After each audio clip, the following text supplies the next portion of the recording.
Hey guys, this is Pedro back with another interview. This time covering VCT Masters Toronto. My guest at this time is none other than Pansy.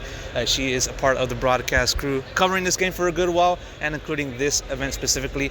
At the time of the recording is day 3 of finals weekend, final day, and at the time of the recording also has been wrapped up of the show match. So Pansy, I believe you had the opportunity to do that. Just want to ask you how that experience was and how are you kind of taking in this finals weekend for this event? Yeah, so just finished doing the show match now. Got to see the new map, Corrode, which was fantastic. We got to see a couple of glimpses of it early as well because we were working a little bit with the devs just to get an idea of what it is. And it's one of those maps I'm super excited for. So I like the classic FPS map, 3 lanes. It looks good and it's so fun as well doing show matches because it brings kind of the community together and you get the pro players and it kind of brings everyone into the same vibe. But outside of that, yeah, an incredible grand finals about to be happening too. I mean, Paper X, it's hard not to want to see them lift a trophy, but to get through Fnatic is no easy task, so they've got to bring the A game today, but the atmosphere is incredible behind us. I can't wait for the day to start. Most definitely, I feel the same way, and it's been an event in which it's very different in the sense that we saw a plenty of teams that are not expected to do well actually do well. Obviously the first team that comes to mind is Wolves and then also PaperX technically, but still I mean, we're seeing the emergence of like new stars, new individuals, and also new teams, and also in a way kind of use this experience to build on for the future. Like for example, Champions. How have you viewed the overall competition of this event, and how does it kind of compare to previous events in prior years so far in the history of this game? I think the main thing for me is I love seeing an underdog do well, and do well in a legitimate way. I think upsetting in a Swiss stage format is not as impressive as doing a deeper run off the back of it. So for example, it was great that Wolves did well initially, but then seeing them be able to best Gen G, put up a good game in a best of 5 was really impressive. That's where you really get to see the value of these teams, how capable they are, and how global this game is getting. I mean, we had representation from almost every region coming in towards the playoffs. So it's exceptional to see, and I think the quality just keeps getting better. I don't think anyone can really doubt who we have as the final 2 teams as well.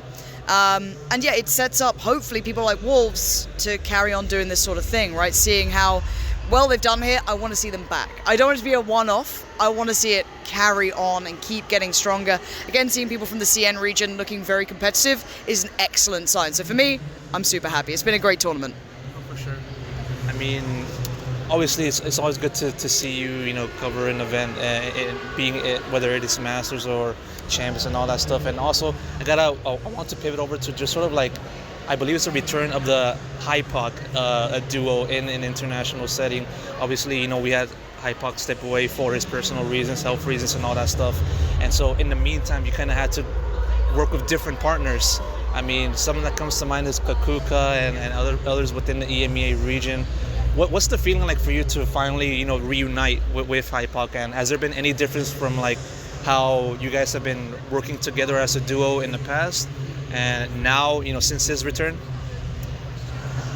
So I was very fortunate to work with a lot of talented people while Mike was handling what he needed to. I had someone like Minnie step in, the previous coach from Fnatic, who's got a great mind for the game, so that was always fascinating to me. I'm selfish when I pick my co-casters because it's who I want to hear from. Same with Steel. I think he had a fantastic mind, one of the better NA players out there too at the time, historically.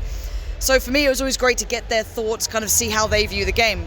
But obviously it was always the eventuality of hopefully working again with Mike. So as soon as he was able to come back, it's felt, I don't say easy like it's a negative, it's that I don't have to worry about my co-caster, I can focus on myself. So it's been a relief having him back, it's been better than ever, and nothing's really changed massively. I think I learned from some of my previous casting pairs while he was figuring stuff out, and I brought that in, but otherwise it's been back to feeling like we were back then. So I'm very, very happy he's back. No, for sure. Like you mentioned about like just having to learn from the other people that you've been working with.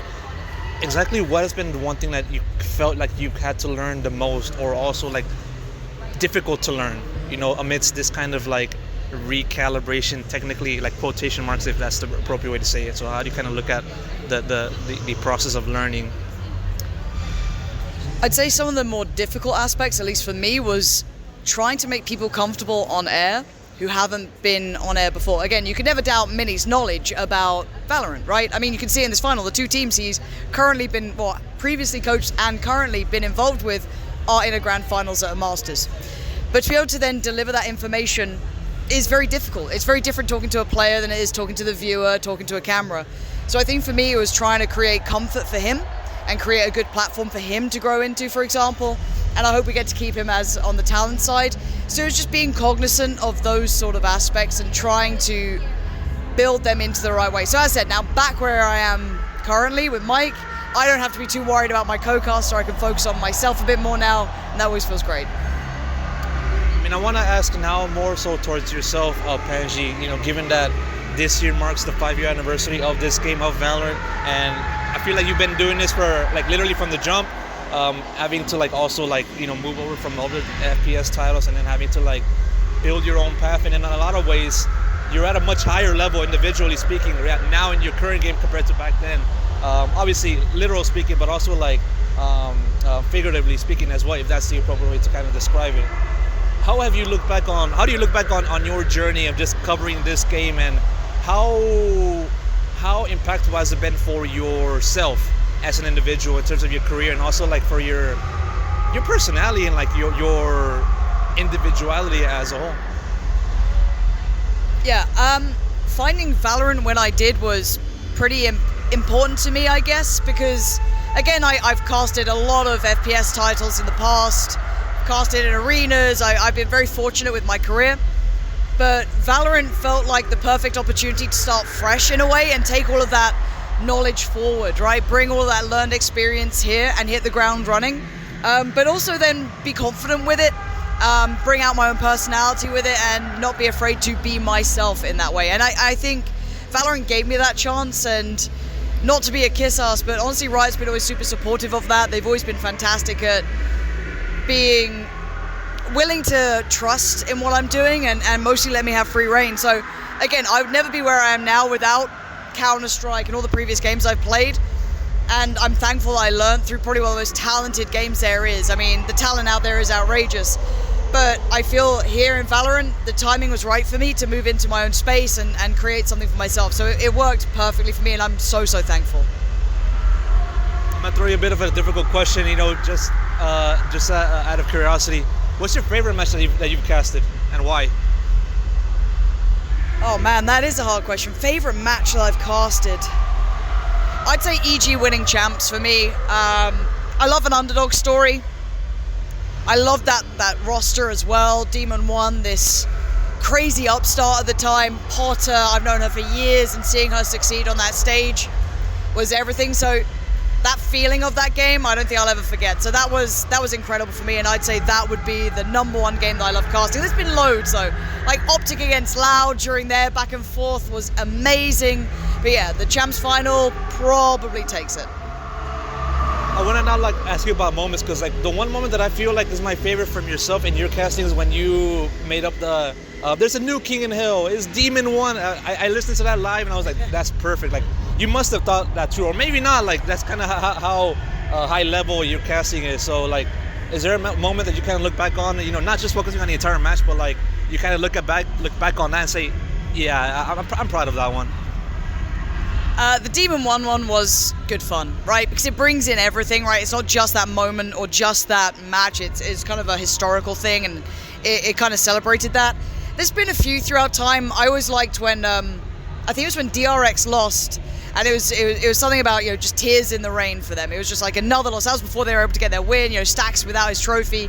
These sort of moments, there's been a couple, but the Demon 1 line I still love. I mean, it was lucky that it all came together like that, because sometimes you'll come up with these sort of lines or these sort of back and forth conversations, or maybe just that one-liner, and it never happens, right? You need things to actually line up. So I'll try and cook maybe a couple up, right? Maybe I'm it was if Wolves actually beat Fnatic, there was always going to be this what's a goat to a pack of wolves, right? These sort of things, and I'll toy around with it, but it's you can't just send it on nothing. So you're if it happens, cool, I've got them here. If it doesn't, they sit and they wait, and then maybe down the line, you get that next chance. But yeah, the Demon 1 line will always stand out for at least me, because it felt like, oh, okay, no, he's actually proving though this is his big stage, he's doing really well here. So yeah, it was lucky that it came together.